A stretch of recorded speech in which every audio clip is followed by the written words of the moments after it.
Hooke's law का हम लोग बात करते हैं, ठीक है। आप लोग स्ट्रेस पढ़े, आप लोग स्ट्रेन पढ़े, अब हम लोग पढ़ेंगे हुक्स लॉ। हुक्स लॉ क्या बोलता है, जो सबसे स्टार्टिंग पॉइंट है वो सबसे इंपॉर्टेंट पॉइंट है, within elastic limit. With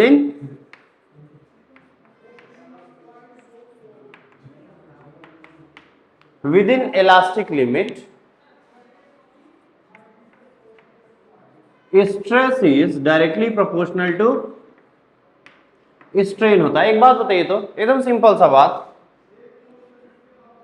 ये है कोई रबर का बना हुआ एक सिलेंडर जिसमें हम नॉर्मल स्ट्रेस ऐसे लगाते हैं, मतलब इस एरिया पे हम फोर्स लगाए। अगर ये फोर्स ज्यादा होगा तो इसमें जो इलोंगेशन ऑफ लेंथ होगा वो भी ज्यादा होगा। अगर ये है रबर का सिलेंडर और यहां पर हम फोर्स लगाते हैं परपेंडिकुलरली, ठीक है, सरफेस पे परपेंडिकुलरली हम सरफेस पे एक फोर्स लगाते हैं। ये कैसा फोर्स है, कंप्रेसिव फोर्स है। कैसा स्ट्रेस बना रहा है, कंप्रेसिव स्ट्रेस बना रहा है। हम जितना ज्यादा फोर्स लगाएंगे ये उतना ही ज्यादा कंप्रेस हो जाएगा। तो इसका मतलब हुआ कि स्ट्रेस जितना ज्यादा रहेगा स्ट्रेन भी उतना ही ज्यादा रहेगा, ठीक है। लेकिन याद रखिएगा विद इन इलास्टिक लिमिट। अगर आप रबर है, रबर बैंड, उसको आप ऐसे करके खींचते हैं और छोड़ देते हैं तो ये अपने ओरिजिनल शेप में वापस आ जाएगा। लेकिन ये तब होगा और तब तक होगा जब तक कि ये विद इन इलास्टिक लिमिट है। ऐसे कर दिएगा तो क्या होगा, तो उसको बोलते हैं परमानेंटली डिफॉर्म हो जाएगा, टूट जाएगा। तो इसका क्या मतलब हुआ, इसका मतलब हुआ कि ये इलास्टिक लिमिट के बाहर चला गया। तो इलास्टिक लिमिट के बाहर तक अगर आप स्ट्रेस लगाइएगा तो वो परमानेंटली डिफॉर्म हो जाएगा, ठीक है। तो कोई भी इलास्टिक बॉडी इलास्टिक बिहेवियर कब तक दिखाता है, जब तक कि वो इलास्टिक लिमिट में रहता है। बियॉन्ड इलास्टिक लिमिट वो परमानेंटली डिफॉर्म हो जाता है। तो हुक्स लॉ का सबसे इंपॉर्टेंट पॉइंट यही है ना कि within elastic limit stress is directly proportional to strain. अब नेक्स्ट, तो स्ट्रेस इज इक्वल टू एक कांस्टेंट आना चाहिए, कांस्टेंट ऑफ प्रोपोर्शनैलिटी। उसको हम लोग ई से डिनोट कर लेते हैं, जिससे आप करना चाहें कर सकते हैं। हम लोग उसको ई से डिनोट कर लेते हैं, तो ये हो जाएगा stress is equal to E into strain. तो बताइए ई इज इक्वल टू क्या होगा, हाँ, स्ट्रेस बाय स्ट्रेन। इस ई को हम लोग क्या कहते हैं, इस ई को हम लोग कहते हैं modulus of elasticity, modulus of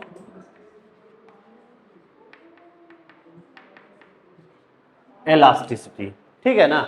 modulus of elasticity क्या होता है, स्ट्रेस बाय स्ट्रेन। अब आप लोग कितना सारा स्ट्रेस जानते हैं, दो तरह का, नॉर्मल स्ट्रेस और हाँ शेयरिंग या टेंजेंशियल स्ट्रेस। और स्ट्रेन कितना तरह का है, तीन तरह का। कौन कौन सा, लॉन्गिट्यूडनल, वॉल्यूमेट्रिक और शेयरिंग स्ट्रेन। कौन सा स्ट्रेस बाई कौन सा स्ट्रेन, यही हम लोगों को देखना है। यहां तक लिख लीजिए, लिख लिए, ठीक। देखिए हम लोग पिछली बार जब पढ़ रहे थे स्ट्रेस के बारे में तो हम लोग ये पढ़े थे जितना भी स्ट्रेस होगा उसमें आप लोग स्ट्रेस लेने की जरूरत नहीं है, सबका फॉर्मूला एक ही होता है। क्या स्ट्रेस का formula, force per unit area, हर बार यही होगा, है कि नहीं। तो यहां पर हम लिख देते हैं फोर्स पर यूनिट एरिया। देखते चलिए हम लोग एक एग्जांपल से समझेंगे। मान लीजिए ये है कोई रबर का सिलेंडर, ठीक, इसका लेंथ है L और हम लोग क्या किए, इस पे एक टेंसाइल स्ट्रेस लगाए। तो स्ट्रेस का फॉर्मूला क्या होगा, ये एरिया है, क्रॉस सेक्शनल एरिया, और ये है फोर्स। तो स्ट्रेस क्या होगा, तो स्ट्रेस होता है फोर्स पर यूनिट एरिया, ठीक, बहुत अच्छी बात। और इस फोर्स के लगाने से लेंथ थोड़ा सा इंक्रीज कर गया, जो फाइनल लेंथ है वो L डैश हो गया, ठीक। इनिशियल कितना था L, फाइनल लेंथ कितना हो गया L डैश। तो अब हम लोग बात करते हैं स्ट्रेन का। किस तरह का स्ट्रेन है ये है लॉन्गिट्यूडनल स्ट्रेन। क्या है, लॉन्गिट्यूडनल स्ट्रेन। ये टेंसाइल स्ट्रेस है, ये है टेंसाइल स्ट्रेस, ये लॉन्गिट्यूडनल स्ट्रेन। लॉन्गिट्यूडनल स्ट्रेन होता क्या है? Change in length bye original length. अच्छा, चेंज इन लेंथ कैसे निकालिएगा? फाइनल लेंथ माइनस, हाँ, final length minus initial length divided by original length, यही होगा। तो इसको आप लोग कैसे लिखिएगा? Change in length bye original length, ठीक है। तो यहां पर यंग्स मॉड्यूलस क्या होगा? यंग्स मॉड्यूलस होगा tensile stress divided by longitudinal strain, है कि नहीं? तो कुल मिलाकर के ये क्या होगा? FL divided by A del L, इसी को बोलते हैं हम लोग यंग्स मॉड्यूलस। इसका ऐसा यूनिट क्या होगा? तो एक चीज देखिए, स्ट्रेस का ऐसा यूनिट क्या होता है? पास्कल या न्यूटन पर मीटर स्क्वायर। और स्ट्रेन का क्या होता है? कुछ नहीं, हाँ, यूनिटलेस। तो कुल मिलाकर के यंग्स मॉड्यूलस का क्या होगा? पास्कल। बात समझे? मॉड्यूलस ऑफ इलास्टिसिटी जो होता है उसका ऐसा यूनिट वही होता है जो स्ट्रेस का होता है, क्योंकि स्ट्रेन का तो कोई ऐसा यूनिट होता नहीं है। तो ये होगा टेंसाइल या compressive stress, pascal divided by nothing, that means pascal. तो इसका ऐसा यूनिट क्या होगा? पास्कल या न्यूटन पर मीटर स्क्वायर, लिख लीजिए।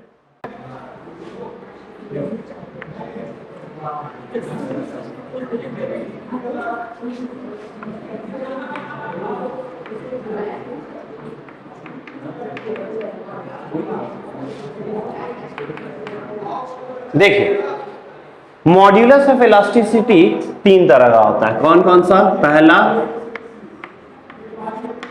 यंग्स मॉड्यूलस,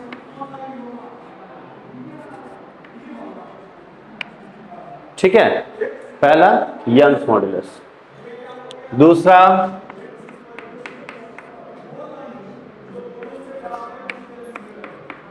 बल्क मॉड्यूलस, और तीसरा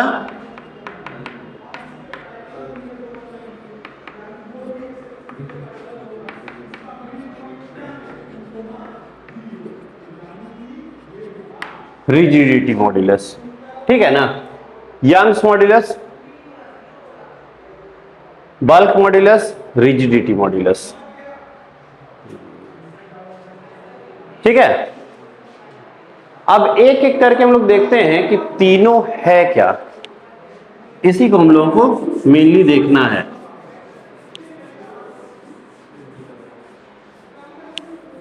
देखिए, सबसे पहले बात करते हैं हम लोग यंग्स मॉड्यूलस का। हाँ, यंग्स मॉड्यूलस ऑफ इलास्टिसिटी, इसका मतलब क्या होता है? इसको जनरली हम लोग Y से डिनोट करते हैं। होता क्या है ये? स्ट्रेस बाय स्ट्रेन ना। कौन सा स्ट्रेस बाय कौन सा स्ट्रेन? तो ये होता है नॉर्मल स्ट्रेस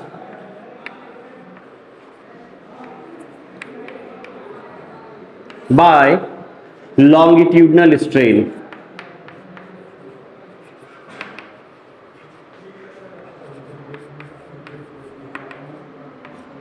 ठीक है। Normal stress by longitudinal strain. अच्छा, नॉर्मल स्ट्रेस कितना तरह का होता है? तीन तरह का। कौन कौन सा? हाँ, पहला होता है टेंजेंशियल, नहीं, टेंसाइल, फिर कंप्रेसिव, फिर हाइड्रोलिक। यहां नॉर्मल स्ट्रेस ना केवल दो तरह का होगा, क्योंकि लॉन्गिट्यूडनल स्ट्रेन लेंथ में जो वेरिएशन आएगा वो किसके किसके वजह से आएगा? टेंसाइल और कंप्रेसिव। हाइड्रोलिक से नहीं आएगा ना। हाइड्रोलिक से क्या में चेंजेस आएगा? वॉल्यूम में चेंज आएगा। चलिए, यहां पर आप इसको ऐसे भी लिख सकते हैं कि ये टेंसाइल या कंप्रेसिव स्ट्रेस हो सकता है डिवाइडेड बाय लॉन्गिट्यूडनल स्ट्रेन, ठीक है ना? लिख लीजिए इसको। तो नेक्स्ट मॉड्यूलस ऑफ इलास्टिसिटी क्या है? Bulk modulus. बल्क मॉड्यूलस को ना बहुत जगह पर आप देखिएगा G से भी डिनोट करते हैं, और बहुत जगह पर आप देखिएगा B से भी डिनोट करते हैं। आपको जिससे डिनोट करना है कर लीजिए, कोई दिक्कत नहीं है, ठीक है, जैसे भी। तो हम लोग यहां पे बी से डिनोट करते हैं बल्क मॉड्यूलस को। ठीक, बल्क मॉड्यूलस का फॉर्मूला क्या होता है? ये होता है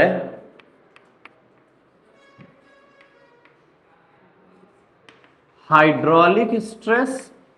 बल्क का मतलब क्या? बल्क मतलब पूरा वॉल्यूम, पूरा वॉल्यूम चेंज होगा, तो हाइड्रोलिक स्ट्रेस से ही ना होगा ना। क्या ये लॉन्ग टेंसाइल या कंप्रेसिव स्ट्रेस स्ट्रेस से वॉल्यूम चेंज हो सकता है? नहीं, हाइड्रोलिक स्ट्रेस से वॉल्यूम चेंज हो सकता है। तो हाइड्रोलिक स्ट्रेस बाय कौन सा स्ट्रेन? Volumetric strain. वॉल्यूमेट्रिक, इसका ऐसा यूनिट क्या होना चाहिए? स्ट्रेस का ऐसा यूनिट क्या होता है? पास्कल।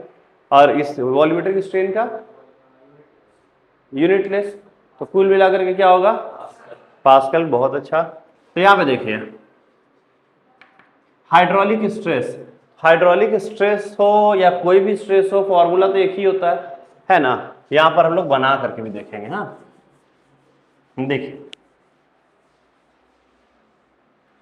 सबसे पहले हम लोग यहां पे बना लेते हैं एक,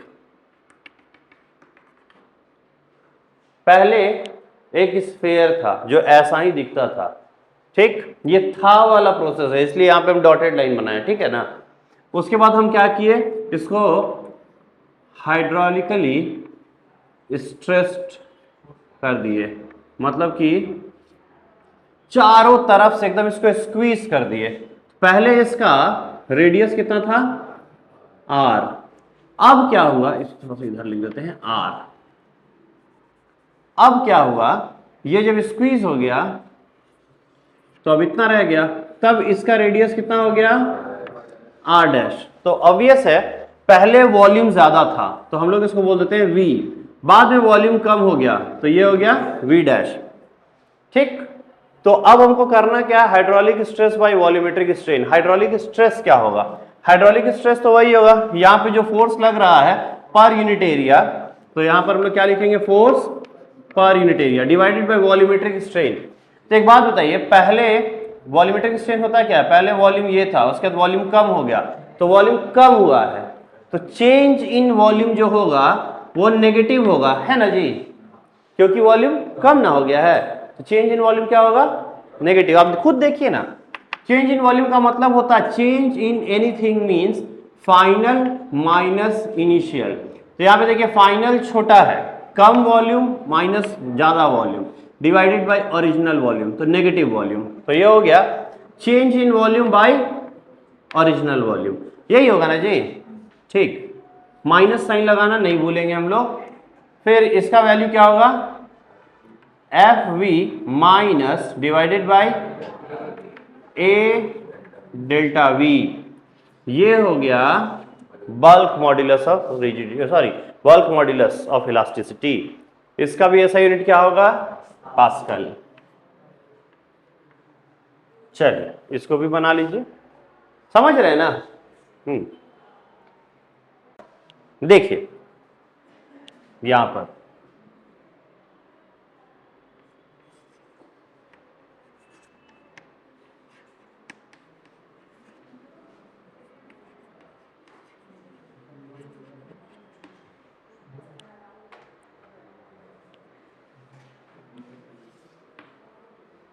रिजिडिटी मॉड्यूलस को ना कई बार के से भी डिनोट करते हैं। आपको जिससे डिनोट करना है कर लीजिए, डिनोट करने का कोई दिक्कत नहीं है। ठीक, रिजिडिटी मॉड्यूलस बराबर क्या होता है? कौन सा स्ट्रेस बाई कौन सा स्ट्रेन? बोलिए।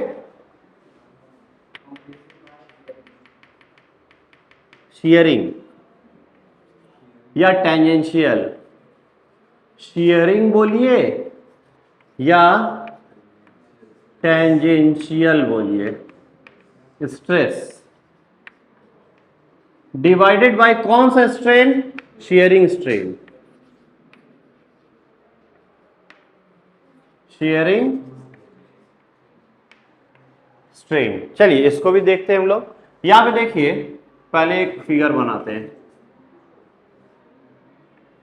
देखिए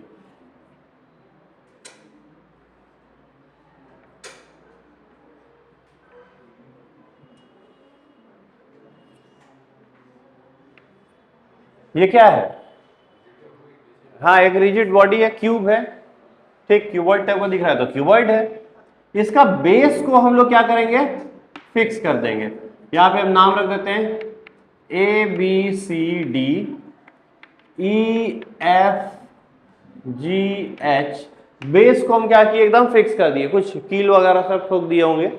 अब आप ना केवल इसका फ्रंट फेस देखिए, ABCD देखिए, ABCD ऐसा दिख रहा है कि नहीं? ये क्या है? ABCD। इसका बेस क्या किए? फिक्स कर दिए हैं, तो इसका बेस क्या हो जाएगा? फिक्स हो जाएगा। यहां पर हम लोग कील मार दिए, ठीक है। अब क्या करेंगे? यहां पर फोर्स लगाएंगे। इस बार ना फोर्स ऊपर से परपेंडिकुलर नहीं लगा रहे हैं, इस बार फोर्स हम लोग इस साइड लगा रहे हैं, ठीक है ना? देखिए, फोर्स लगाएंगे तो ये फिक्स है, इधर फोर्स लगा रहे हैं तो ये बी पॉइंट कहां पहुंच जाएगा? इधर बी डैश हो जाएगा। ए पॉइंट कहां जाएगा? ए डैश हो जाएगा, लेकिन बेस नहीं हिलेगा।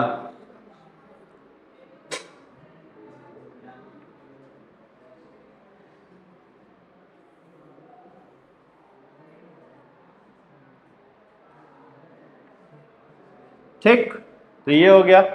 अब देखिए यहां पर ये है थीटा, ये जो लेंथ है इसको मान लिया जाए L, और A से जो A डैश तक पॉइंट चला गया इसको मान लिया जाए X। अब हम लोग शेयरिंग या tangential stress by sharing strain बताते हैं। तो शेयरिंग स्ट्रेन से पहले शेयरिंग स्ट्रेस, शेयरिंग स्ट्रेस का क्या होता है फॉर्मूला? वही होता है, स्ट्रेस मतलब एक ही चीज है, क्या? Force by area. क्या होगा? Force by area. ये फोर्स ऐसे लग रहा है, इसी एरिया पे लग रहा है। और शेयरिंग स्ट्रेन का मतलब क्या होता है? याद कीजिए, थीटा हम लोग पढ़े थे, थीटा। इसमें क्या होता है ना, वॉल्यूम चेंज नहीं होता है, इसमें शेप चेंज हो जाता है। वॉल्यूम तो वही रहेगा, ये तो बस थोड़ा सा टेढ़ा हो गया है ना, वॉल्यूम तो वही है। तो अच्छा, एक बात आप खुद सोचिए, इस बॉक्स के अंदर पानी भर देते हैं, मान लीजिए पानी है 2 लीटर।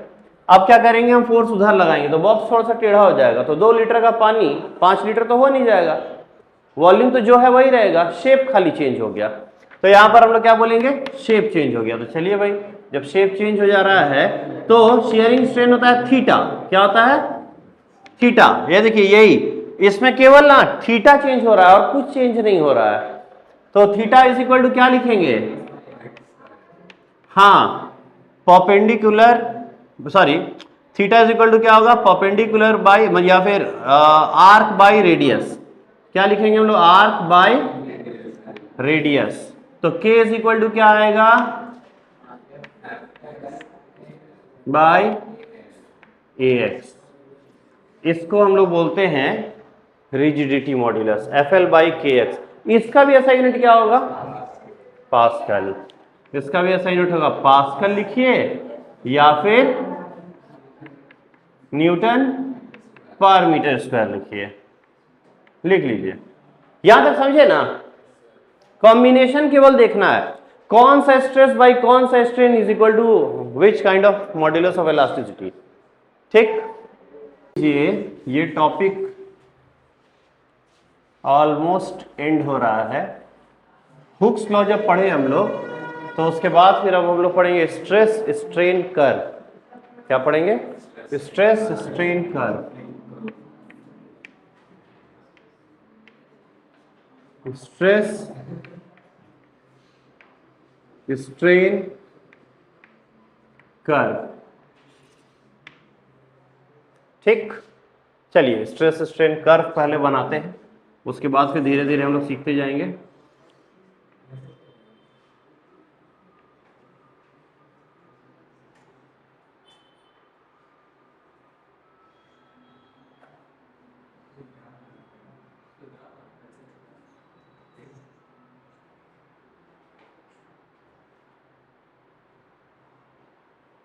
ग्राफ बनाना है।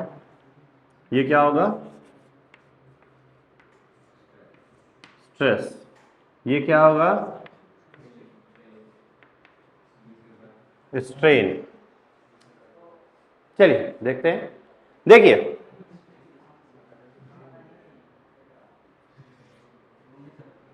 यहां से हम लोग स्टार्ट करेंगे।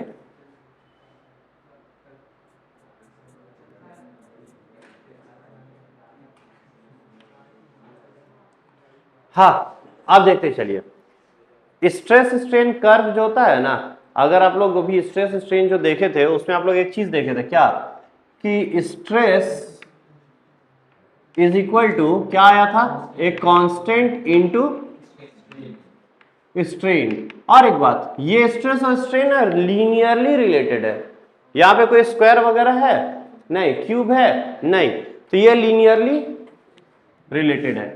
उस केस में स्ट्रेस स्ट्रेन ग्राफ जो होगा वो बिल्कुल स्ट्रेट लाइन होगा, लेकिन स्ट्रेट लाइन होगा विद इन इलास्टिक लिमिट। क्या होगा, विद इन इलास्टिक लिमिट। अगर इलास्टिक लिमिट को के बियॉन्ड चला गया ये, तो फिर परमानेंटली डिफॉर्म होगा। चलिए हम लोग इसके बारे में ही अभी सीख रहे हैं, ठीक। तो यहां पे देखिए, अभी फिलहाल ये विद इन इलास्टिक लिमिट है। इलास्टिक लिमिट के बारे में आप जानते हैं, इलास्टिक लिमिट क्या कहते हैं, इलास्टिक लिमिट वो लिमिट है जिसके बियॉन्ड अगर हम जाएंगे तो कभी भी कोई भी ऑब्जेक्ट परमानेंटली डिफॉर्म होगा। और विद इन इलास्टिक लिमिट अगर हम स्ट्रेस लगाएंगे और छोड़ देंगे डिफॉर्मिंग फोर्स को, तो क्या होगा, बॉडी ओरिजिनल शेप में वापस आ जाएगा, ठीक है। तो यहां पर देखिए स्ट्रेस स्ट्रेन कर्व अगर देख रहे हैं तो यहां O से A तक गए, ठीक। कहां क्या गए, कैसे गए, देखिए वहां पे ये ना एक वायर है, ठीक। यहां पे ऐसे करके हुक लगा हुआ है, इस हुक में हम क्या करेंगे, ऐसे करके मास को अटैच करते जाएंगे, ठीक। मास को अटैच करेंगे तो ये क्या होगा, थोड़ा सा स्ट्रेच होता जाएगा, होगा कि नहीं जी। चलिए स्ट्रेच होता जा रहा है। यहां पर एक स्केल भी लगा ही देते हैं, अच्छा रहेगा।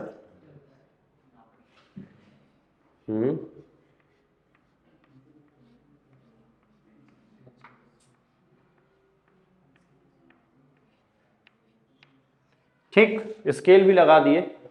अब देखिए हम लोग यहां पे बहुत ज्यादा अगर वेट अटैच करेंगे तो क्या होगा, बहुत ज्यादा कर दिए एकदम टूट जाएगा, है कि नहीं।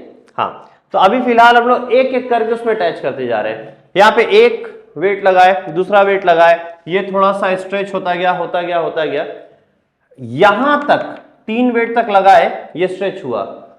यहीं तक जब स्ट्रेच हुआ ना, तो स्ट्रेस स्ट्रेन कर्व बता रहा है कि हम स्ट्रेस बढ़ाते गए तो स्ट्रेन भी बढ़ता गया, यहां तक तो सब कुछ सही चला।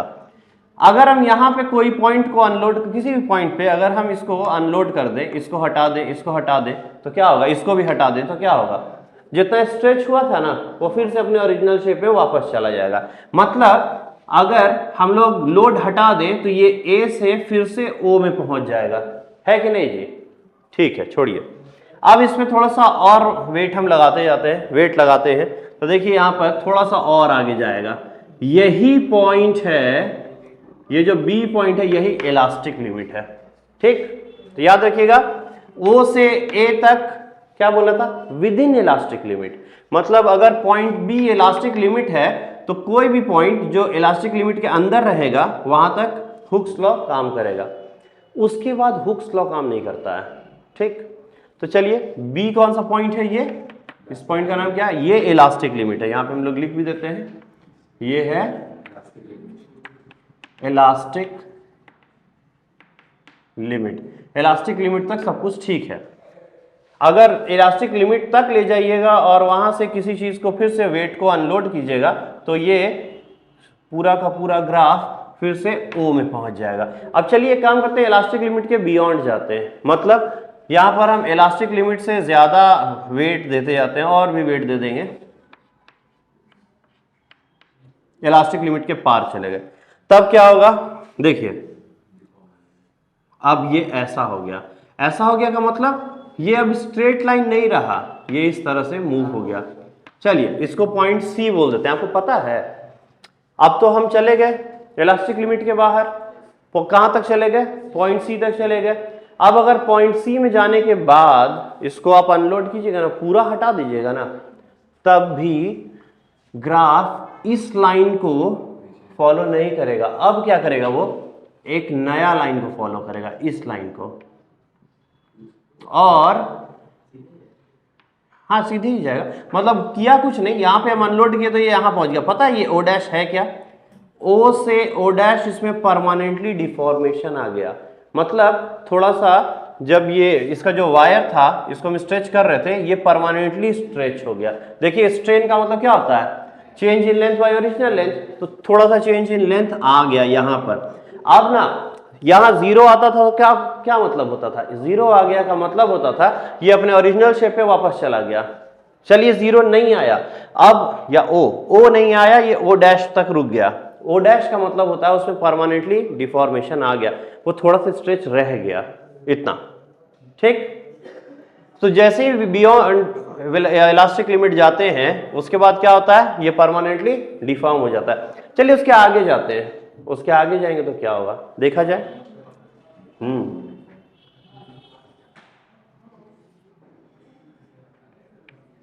ये पॉइंट डी और यहां पर हम लोग ब्रेक कर देंगे। ये है पॉइंट डी, ये है पॉइंट सी। पॉइंट सी को हम लोग यील्ड पॉइंट बोलते हैं। क्या बोलते हैं,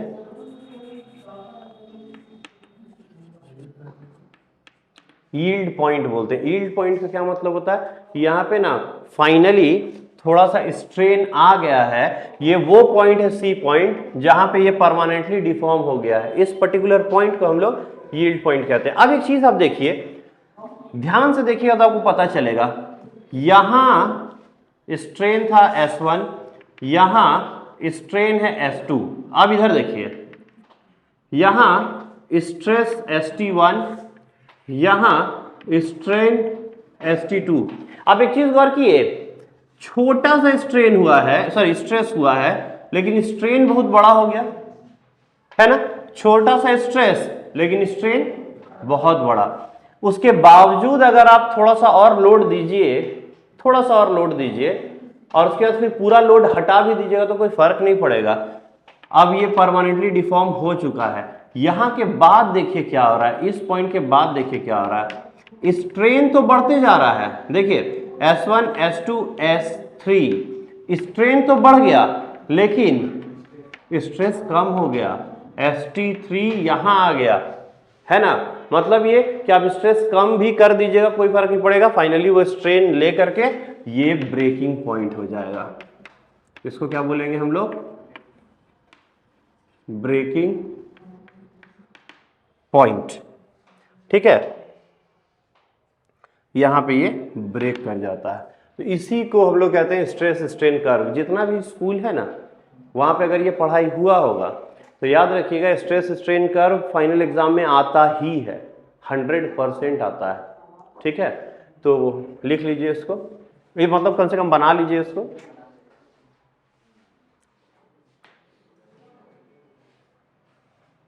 इसको हम लोग बोलते हैं प्लास्टिक डिफॉर्मेशन।